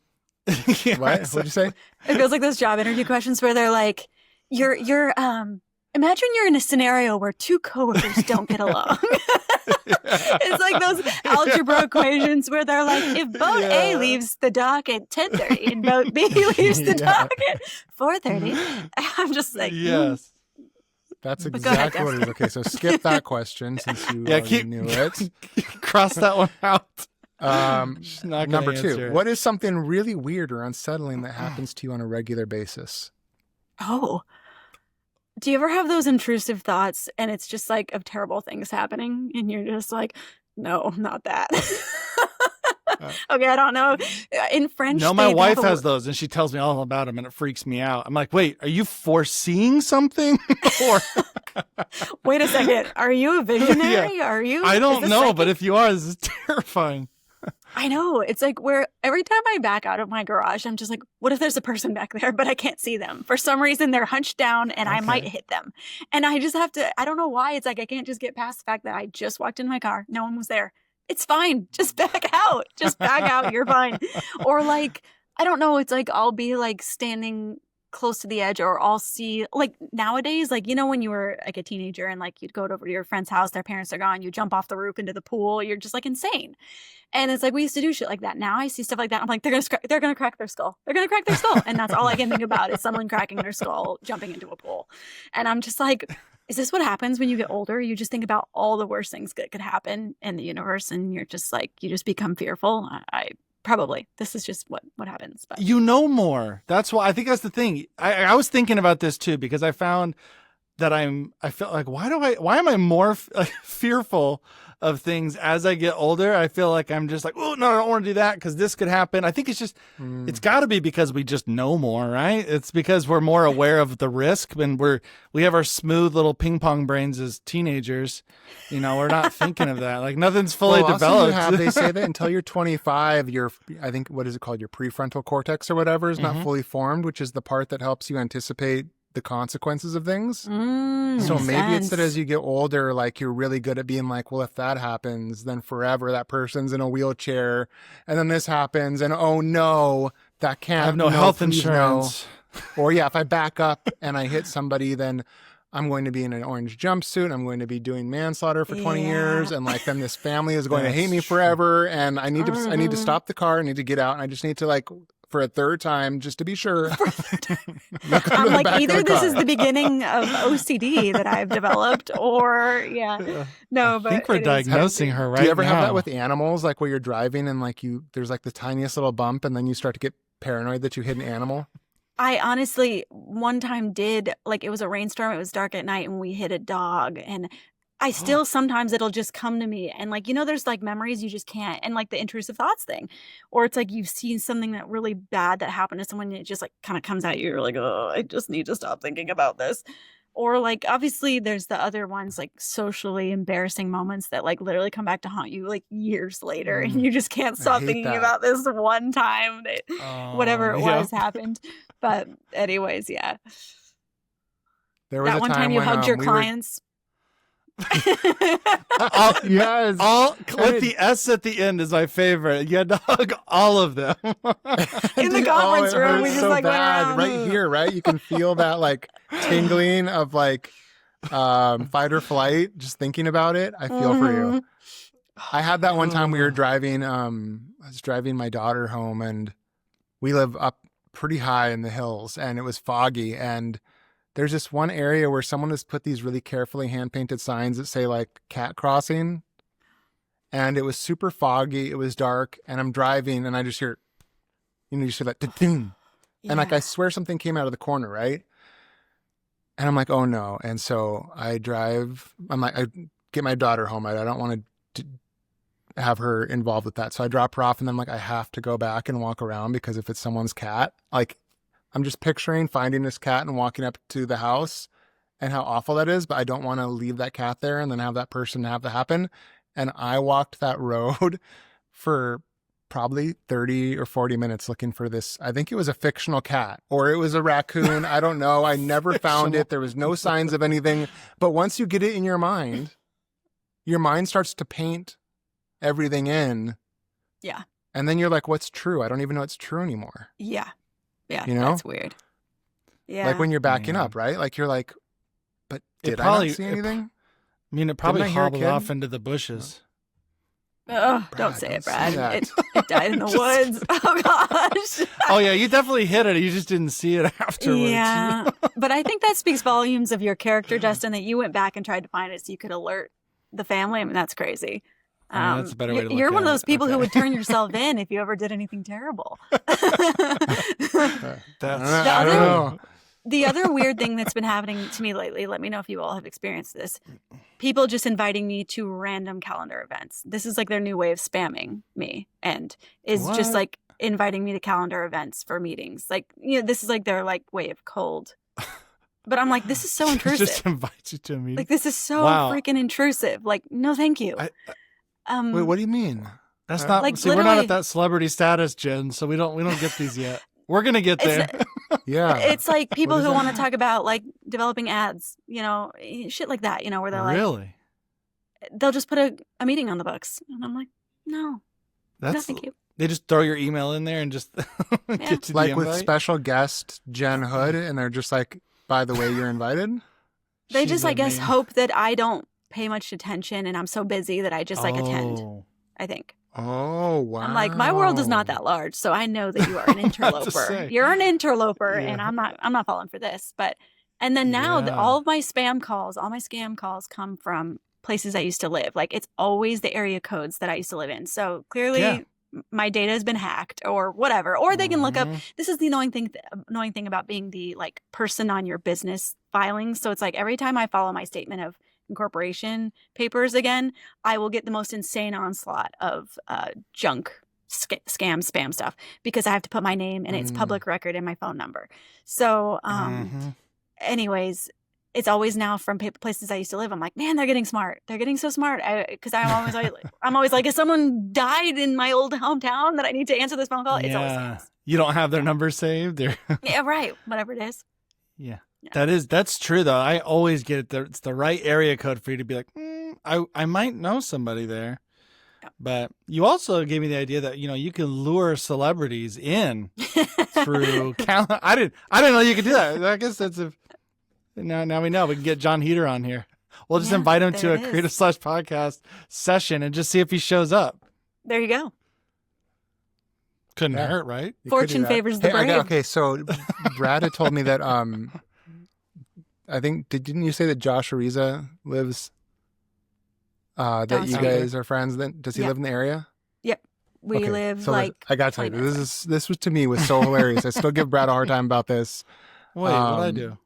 I don't know if I should share. Hold on. Not a hard time, but I feel like I make fun of it because I thought that Josh was so funny with it when he said it. So there's like this Netflix documentary about Gabby Petito. Is that what it is? Is that how you say it? Gabby Petito? Yeah.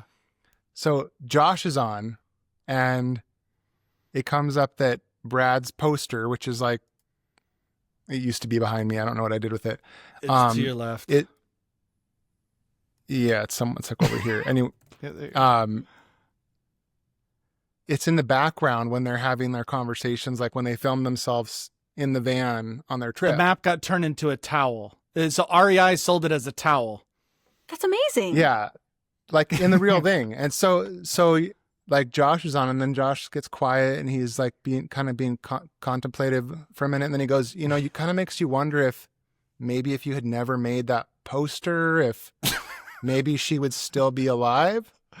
Gosh.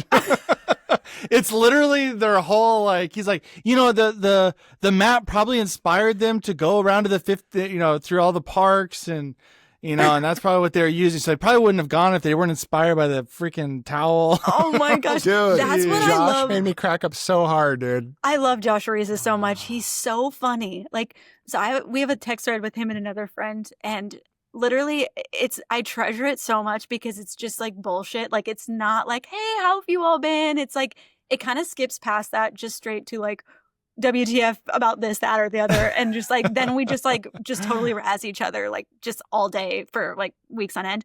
And it's just like the most refreshing thing to not have like zero pleasantries. And it's just like everyone just like, just kind of roasting each other. And he's so funny. And a lot of people who meet him don't understand how dry his humor is. And they're like, they just don't really know how to take it. And that always shocks me because my family is like big on like, everyone just like deals with everything through just like joking, like everything is a joke.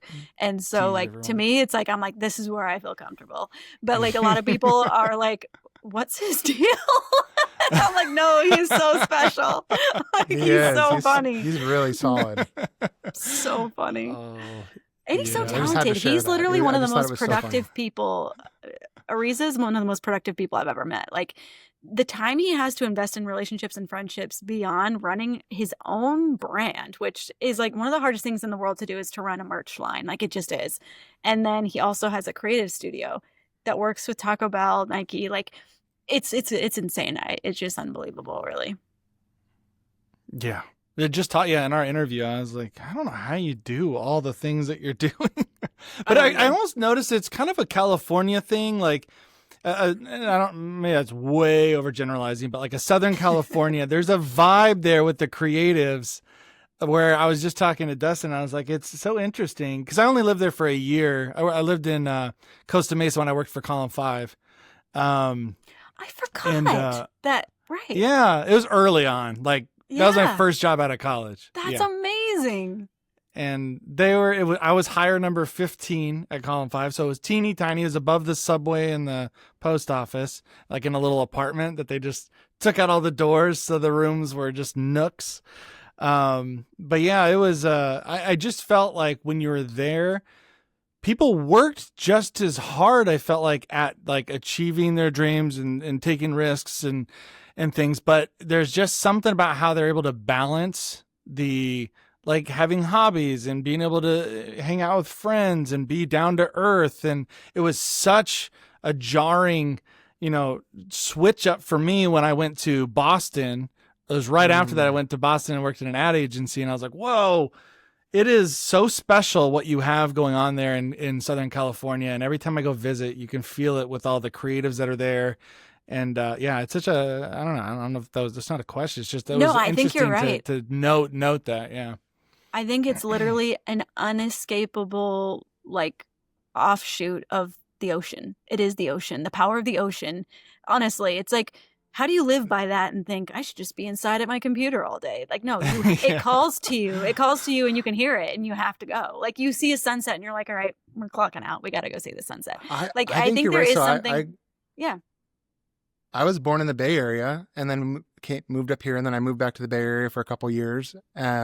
When it's very sunny, almost, you can wear, like down there, you can wear a t-shirt and shorts, I don't know, like 320 days out of the year or something like that. Right.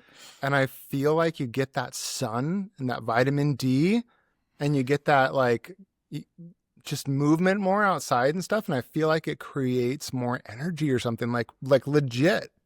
Yeah. Mm-hmm.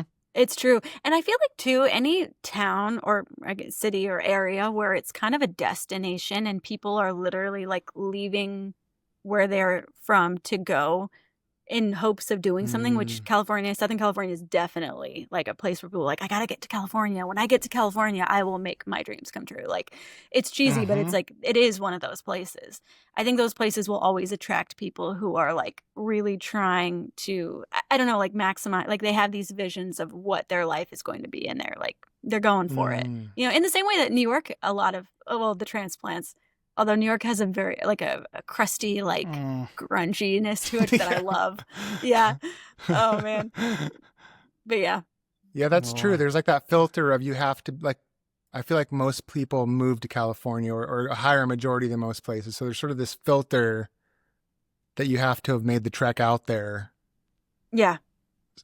Yeah. There's so much tourist hate in small towns in California. Like, it's kind of a rite of passage to be like, you flew here, we grew here, you know, like stuff like that, like bumper stickers that are like, welcome to California, now go home. And it's like, oh man, like there's just so much like animosity, but they have that up here too. Like they hate Californians. Like I remember when I moved here, like the real estate agent was like, don't tell anybody you're from California. and I did because I was like, it's awesome to be from California. She's wrong. And then they started calling me the stupid Californian. Don't listen to him. He's just that dumb Californian, because Californians come up here, buy the property, make the housing prices go up. And,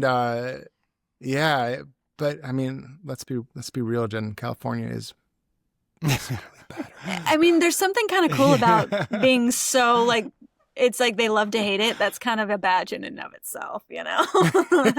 That's true. It's kind of like being LeBron or something. It's true. It's like you're either beloved or like you're so good that people hate you. Yeah. Yeah, that's very true. Because it's undisputably awesome. I mean, you really can't. I mean, I agree. But it's like that Best Coast song. You got the ocean, you got the waves, all that stuff, you know? Mm-hmm. Like, I've never, like, when we moved back here from Kentucky, and we went to the high school, San Clemente, where they filmed Brick. Do you remember that movie by the guy who did Knives Out? And Ryan Johnson?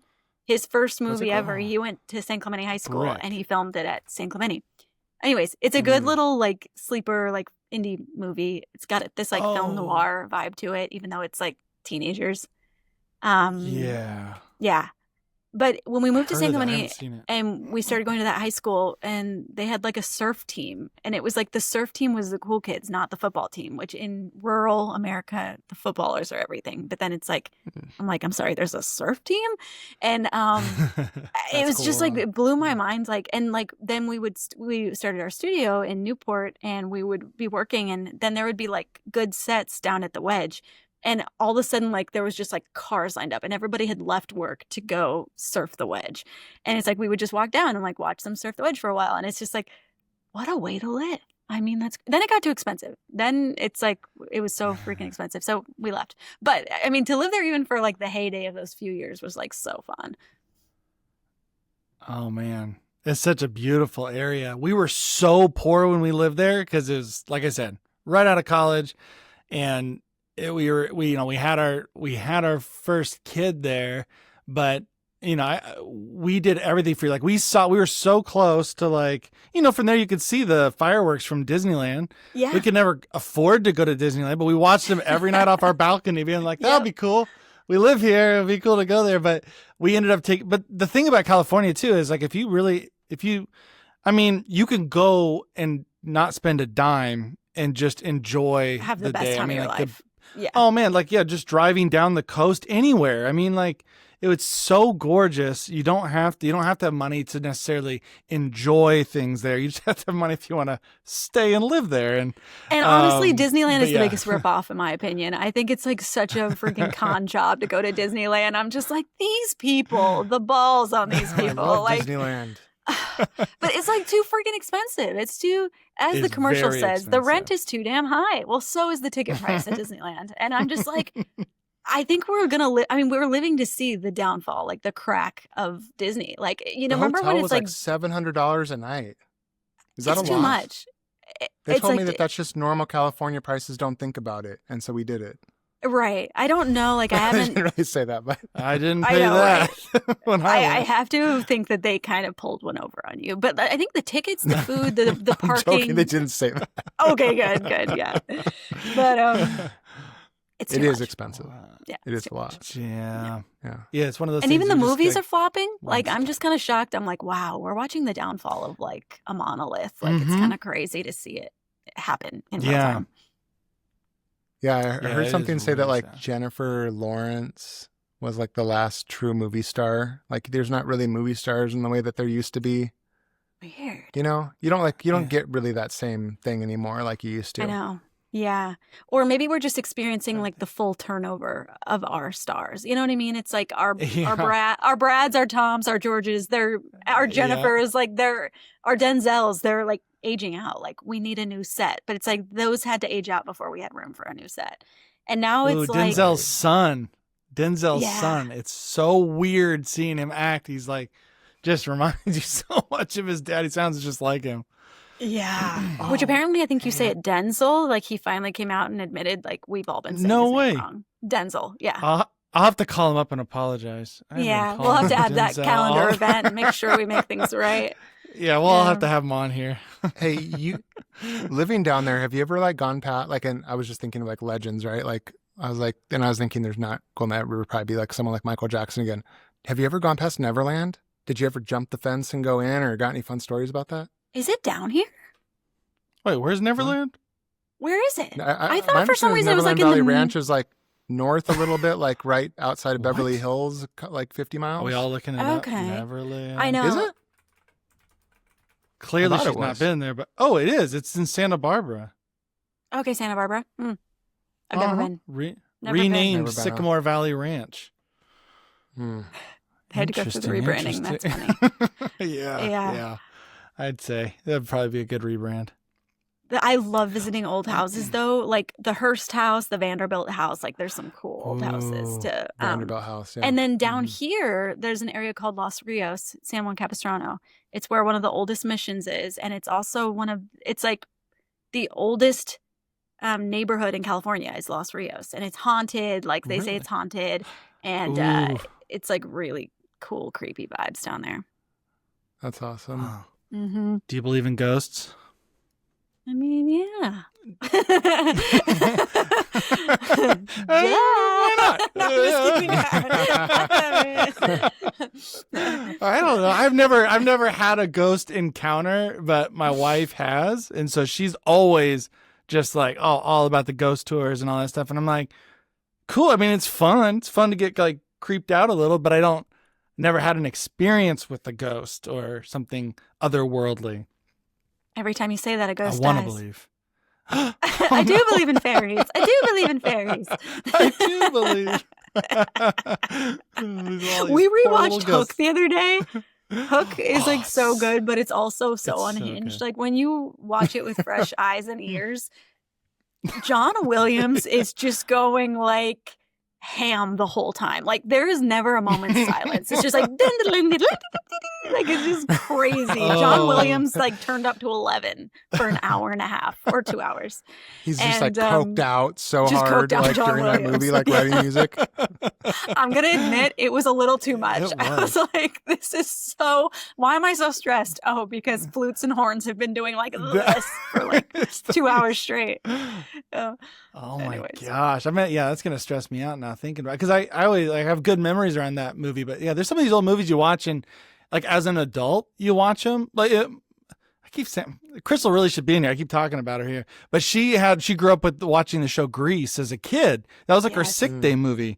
And then I'm sitting here going, I've never seen Grease when I was like, as a kid, I just never watched Grease.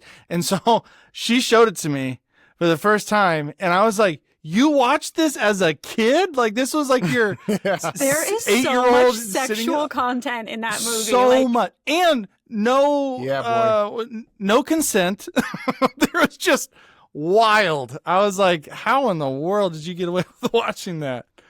And they used to put it on for us constantly in middle school. They were like, all right, we're going to put on a movie. Everybody get like simmer down. And you're like luckily we had no clue what these things meant, but it's just like very funny. Sure. Yeah. When you rewatch stuff.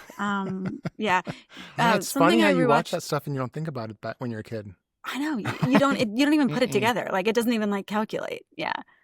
Anyways. Yeah. I was. It's weird. I'm bringing up Michael Jackson twice in the conversation, but I'm going to. Okay, why though? Because your it's son, a passion of his son. Yeah, well, it's his son's passion. His son loves Michael Jackson so much that, I mean, he does all the moves and he's good. He's good at dancing and he does all the Michael Jackson dance moves. Yeah, he's really good. Those aren't it's easy. crazy. Like he could do the moonwalk like a grown adult that does it in Las Vegas or something. It's crazy, dude. I don't know. Yeah. He's in his own world when he does it. Just yeah. Oh yeah. Because awesome. we went to a concert thing outdoors together and he like goes up on the stage and he's trying to like get them to let him go up there and you know, he was dancing. It was like, so fun. How old is he? Wild. But anyways, he's 7 going to turn 8. Okay. I was kind of imagining like someone a little older, and it was like very funny. Like what if it was like 12? He's like, no, he's a very cute 7-year-old boy. Groove into it. Yeah. But so we were watching The Way You Make Me Feel, which is an old music video, and Michael Jackson is essentially following this woman through an alley. It's based kind of off of a general kind of Grease thing. Adds a little of that to it. And he's following other alleys and like through cars and stuff, singing and getting in front of her and making gestures. And when you're a kid watching it, you're like, this is cool. He's like dancing cool. It's like a pretty cool alley. Like, it's awesome. This dark alley he's cornering her in. And you're like, nice. This is like, this would literally get you the police called. This would like, could get you an assault charge. Yes. Like, this is not cool. Like, I mean, not cool. He's getting in front of her, like, you know, blocking her way, like, gyrating. Like, he's using those hips. Gyrating. It's a different world. Do you guys remember the most inspirational song of all time for Michael Jackson? Can you name it? It was in a movie. Which one is it? Heal the World? The Free Willy theme. Do you remember? The Free Willy theme? You don't remember the Free Willy song? I do. When the whale is going across and then Michael Jackson had the music video where he's holding his hand up and the whale goes across. You got to look up the song. It's the most inspiring thing you'll ever hear. But what's it? Wait, how's it go though? Is it like hold me whenever you need me. Oh, that's right. Yeah, it's so good. And then the choir comes in. Okay, yeah, no. Yeah, I have not seen. Will You Be There? It's called Will You Be There? Will You Be? Okay, Will You Be There? Yeah. Yeah. Heck yeah, Free Willy. So good. Meanwhile, I'm like, well, was I there? See, I have like a playlist that's like to get deep enough with you where we actually started talking about Free Willy. I knew it was there. I knew we had it in us. ChatGPT didn't know we had it in us, but yeah. Right? No, that I have a playlist with Michael Jackson, like Michael Bolton, like pretty much like just like late 80s, early 90s, like power singers, you know what I mean? And it's like, if it's pretty much like Love Songs on the Coast with Delilah. You remember that show? Like that would go on the radio? Yes. Like dedications, love dedications. Delilah. She's on TikTok. It's amazing. And she's like, she is? Like, Delilah is? Delilah is, yeah. And she's like, what? Good evening. This is Delilah. And she's like doing the shtick still. It's amazing. Yeah. And good for her. But I have a whole playlist based on like radio stations that I used to listen to in the car, you know? And so there's like the Delilah on the Coast radio. And there's a lot of Michael Jackson ballads and Michael Bolton. It's amazing. Phil Collins. Remember Phil Collins had some bangers. Remember that one? How can we be lovers if we can't be friends? By Michael Bolton. Yeah, it's probably called "How Can We Be Lovers." He had always had names of songs that were like a sentence. Yeah. Okay, I'm gonna have to add that one now. I'm looking it up. My dad's actually my dad's like best friend when we lived in California.